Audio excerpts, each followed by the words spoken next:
Hello viewers, कैसे हैं आप? उम्मीद करता हूँ आप सब लोग बखैरियत होंगे, ठीक-ठाक होंगे, मज़े में होंगे। आज हम जिस टॉपिक को अपने डिस्कशन का पार्ट बनाएँगे वो है सोर्सिंग। सप्लाई चेन में सोर्सिंग का क्या मतलब है? सोर्सिंग से मुराद किसी भी चीज़ का, जगह का ओरिजिन जहाँ से वो चीज़ मँगाई जा रही है, ठीक है?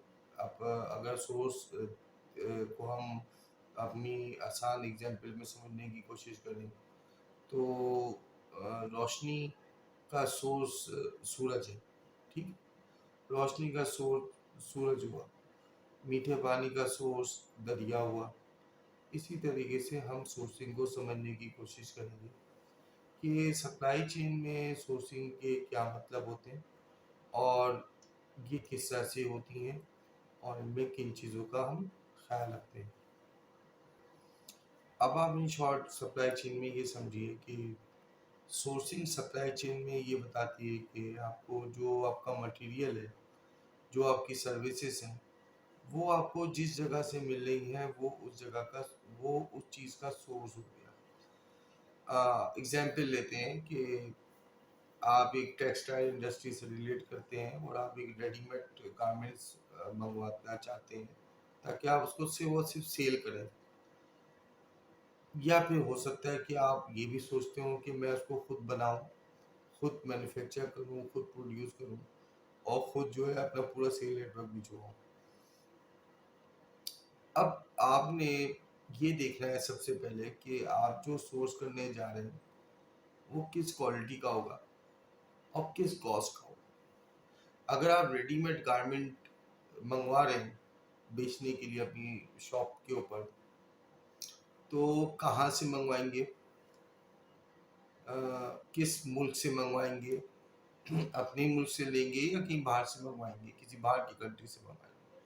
अगर बाहर की कंट्री से मंगवाएंगे तो किससे मंगवाएंगे, इसके वेंडर सप्लायर कौन होंगे। फिर सप्लायर पहले कंट्री डिसाइड कर लेना है आपने, फिर उसके बाद आपने उसका सप्लायर डिसाइड कर लेना है। जब सप्लायर डिसाइड कर लिया तो फिर वो उस प्रोडक्ट के लिए, उस जगह के लिए उस प्रोडक्ट का जो हुआ सोर्स पॉइंट हो गया। एग्जाम्पल समझा? कि आपको एक प्रोडक्ट इंपोर्ट करनी है या आपको एक प्रोडक्ट चाहिए बेचने के लिए, तो आप देखेंगे कि आपकी जो कॉस्ट है उससे रिलेट करते हुए वो प्रोडक्ट आपको किस जगह से बेहतर क्वालिटी में जो आपको डिजायर्ड है और कौन सा शख्स आपको वो देगा। वो आपको आपके मुल्क में भी दे सकते हैं, आपके शहर में भी दे सकते हैं, आपके मुल्क से बाहर भी दे सकते हैं।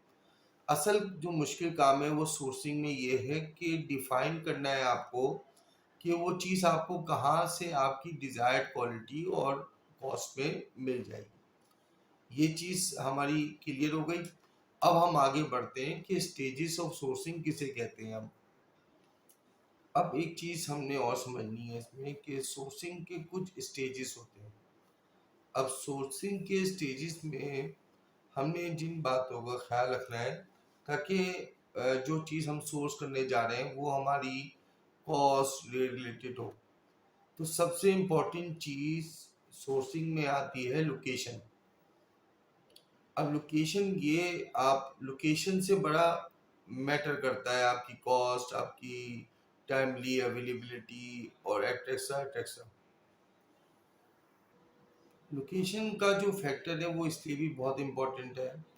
लोकेशन आपके लिए इतनी इम्पोर्टेंट चीज़ है कि आपकी प्रोडक्ट अवेलेबिलिटी को डिस्टर्ब कर सकती है।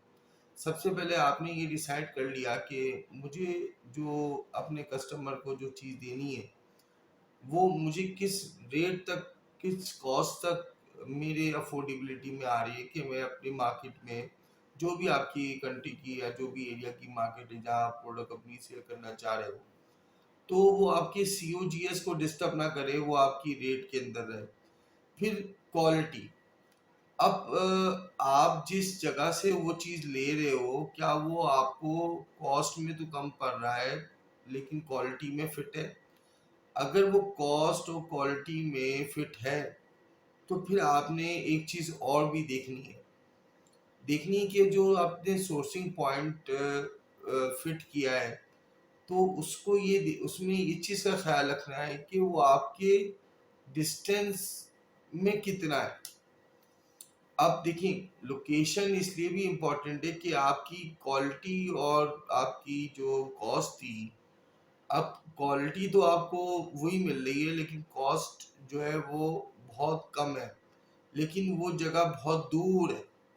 अब जब दूर है वो जगह, तो क्या होगा कि अगर मैं एग्जांपल दूं कि अगर एक चीज़ है वो आपने अमेरिका से मंगवानी है, तो अमेरिका से आपकी कंट्री, अगर आपका कंट्री इंडिया या पाकिस्तान है, तो आने का जो फ्रेट कॉस्ट है, वो फ्रेट इतना तो नहीं हो रहा कि आपके जो लोकल मैन्युफैक्चरर उधर आपकी कंट्री में मौजूद हैं, जो कि आपको सेम उसी क्वालिटी का वो मटेरियल दे सकते हैं, अगर आप उनसे मैन्युफैक्चर करवाने जाते हो या उनसे सोर्स करने जाते हो, कहीं वो उससे ज़्यादा तो नहीं हो रहा। अगर वो उसके पैरेलल भी हो रहा है, तो जब भी वो आपके लिए फ़ायदेमंद नहीं है। आपके लिए फ़ायदेमंद तो वही सौदा है जो आप, अगर उस कॉस्ट में वो आपकी कंट्री में मिल रहा है, तो वो आपके लिए ज़्यादा बेनिफिशियल है आइदर देन कि आप किसी दूसरे स्टेट से उसको मंगवाने जाएं। दूसरा फैक्टर आ गया क्वालिटी। अब अगर आप लोकेशन के ऊपर कॉम्प्रोमाइज़ कर रहे हो कि नहीं, मुझे जो है वो उधर से मंगवाना है, और उधर से क्वालिटी आपको वो नहीं मिल रही लेकिन प्राइस में आपके बारे में आ रहा है, तो हो सकता है कि आपकी मार्केट में जब वो आप दो वो चीज़, तो आपका customer for the time being तो वो ले ले, लेकिन क्या हो कि आने वाले दिनों में वो चीज़ आपके लिए फ़ायदेमंद ना रहे, वो आपका कस्टमर फिर आपसे गेन ना करे, वो ना ले आपकी चीज़ को, इग्नोर कर दे। तो सोर्सिंग में क्वालिटी, प्राइस और लोकेशन बहुत मैटर करती है।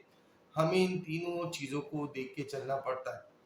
लोकेशन में मैं जिस तरह से आपको एग्जांपल दी कि अ, ऐसा भी देखना होता है कि ज़रूरी नहीं कि आप कोई चीज़ इंपोर्ट करने जा रहे हो सिर्फ इसलिए कि वो प्राइस में कम है, लेकिन वो क्वालिटी में वर्स्ट है, और आपकी प्रोडक्ट जो फाइनल प्रोडक्ट है, या अगर वो बिल्कुल फाइनल प्रोडक्ट भी है, तो हो सकता है मार्केट में वो जगह ना बना सके। क्योंकि कंपटीशन के ज़माने में हमें इन चीज़ों का बहुत ख्याल रखना पड़ता है कि हमारी प्रोडक्ट जो है वो क्वालिटी और कॉस्ट के हवाले से बहुत ज़्यादा फिट रहे, जो भी आपकी मार्केट की डिमांड है। फिर एक चीज़ और सोर्सिंग में आती है कि कंप्लाइंस। अब एक चीज़ ये कि आप वो जो प्रोडक्ट आप बाहर से सोर्स करने जा रहे हो सकता है कि उस मुल्क में जो है वो कोई सैंक्शन लग जाए। अगर मैं एग्जांपल दूं कि आप अपना कोई मटेरियल सोर्स करते थे सीरिया से, या दूसरे किसी ऐसे कंट्री से जहाँ से यूएन के रिलेशन और यूएस के रिलेशन अच्छे नहीं है, तो क्या हो सकता है, उसका नुकसान ये होगा कि आप उधर से जब चीज़ें करोगे तो आपका इन्वेस्टमेंट फंसेगा। आपने श्रीलंका से कोई चीज़, आपको पता है कि श्रीलंका की इस वक्त जो है फाइनेंशियल क्राइसिस पे है। अगर श्रीलंका से सोर्स करने का प्रोग्राम बनाते हो सकता है कि आपका इन्वेस्टमेंट रुक जाए। तो आपने लोकेशन का एक अगर दूर की होगी, तो आपको डे बाय डे अपनी जो मतलब बाइंग पावर है बढ़ानी पड़ेगी। आपको ज़्यादा से ज़्यादा क्वांटिटी मंगानी पड़ेगी, क्योंकि वो टाइमली आ नहीं सकती। आपको अपने पास सेफ्टी भी रखना है, और अगर कहीं बीच में कोई प्रॉब्लम आ गई, तो आपकी प्रोडक्शन लॉस होगी, आपकी सेल लॉस होगी, डायरेक्टली इम्पैक्ट आएगा इसका। तो ये चीज़ें क्लियर होती जा रही हैं, क्लियर करते हुए वन बाय वन चल रहे कि सोर्सिंग में आपने लोकेशन, क्वालिटी, प्राइस, कंप्लाइंस, इन फैक्टर्स को बड़ी क्लोजली लेके चलना होता है। फिर जाके आप कोई चीज़ सोर्स करते हो, और फिर जाके वो आपकी मार्केट की में अपनी जगह बनाती है। ये तमाम फैक्टर्स में से अगर कोई भी फैक्टर मिस होता है, तो आप अपनी जो कोशिश होती है उसमें पीछे रह जाते हो। ठीक है। अच्छा, एक और बहुत ही इम्पोर्टेंट पॉइंट है जो मैं मिस कर गया था, वो है कस्टमर सेंटीमेंट। अब अगर आप इंपोर्ट करने जा रहे हो अपनी product, final product direct market में बेचने के लिए, फॉर एग्जांपल इंडिया से, इजराइल से, तो यहाँ पाकिस्तान में देखा जाए तो इजराइल से हमारे जो है वो सेंटीमेंट थोड़े डिस्टर्ब है। लोग इजराइल की प्रोडक्ट जो है वो इस्तेमाल करना बेहतर नहीं समझते। ठीक है। खैर पाकिस्तान में तो कोई ऐसा जितना बड़ा इशू आता नहीं है, हम तो हर जगह की, हर मुल्क की, हर कंट्री की हर किस्म की चीज़ें इस्तेमाल कर लेते हैं। लेकिन कुछ नेशंस ऐसी होती हैं जो बहुत ज़्यादा सेंट्रिक होती हैं अपनी तहज़ीबों को लेके, अपनी चीज़ों को लेके। तो वहाँ पर इन चीज़ों को लेके बड़ा बड़ा स्ट्रॉन्ग किस्म का रिएक्शन दिया जाता है और वो उन चीज़ों को नहीं लेती। वो जब आपकी इम्पोर्ट की हुई चीज़ों को कोई लेगा ही नहीं, तो फिर तो आपकी इन्वेस्टमेंट बहुत ज़ाया होगी। तो आपने इन चीज़ों का भी सोच करते हुए ख़्याल रखना होता है कि आप जिस कंट्री से सोर्स करने जा रहे हो अपना फिनिश गुड या अपना मटेरियल, और उसके अंदर उस किस्म की कंट्री की इन्वॉल्वमेंट है जिसका आपके मुल्क के अंदर आपकी गवर्नमेंट के साथ है। तो ये भी एक बहुत बड़ा बैरियर है। तो ये सोर्सिंग के कुछ पॉइंट्स थे जो मैं अब तक समझा था, और मैंने सोचा कि आसान अल्फाज में आपको समझाने की कोशिश करूँ। सोर्सिंग एक बहुत इम्पोर्टेंट एलिमेंट है हमारे सप्लाई चेन के अंदर, और किसी भी मैन्युफैक्चरिंग इंडस्ट्री या किसी भी डायरेक्ट ट्रेडिंग इंडस्ट्री के अंदर। तो इन चीज़ों को अगर हम अपने सोर्स करते हुए नहीं नोट करेंगे, तो अल्टीमेटली हमें प्रॉब्लम हो सकती है आने वाले दिनों में, और हम नहीं चाहेंगे बिल्कुल भी कि हमें किसी किस्म की भी प्रॉब्लम हो। ठीक है। तो अपना बहुत ख्याल रखिएगा। आज का जो डिस्कशन है वो बड़ा इंटरेस्टिंग रहा होगा, आई थिंक सो।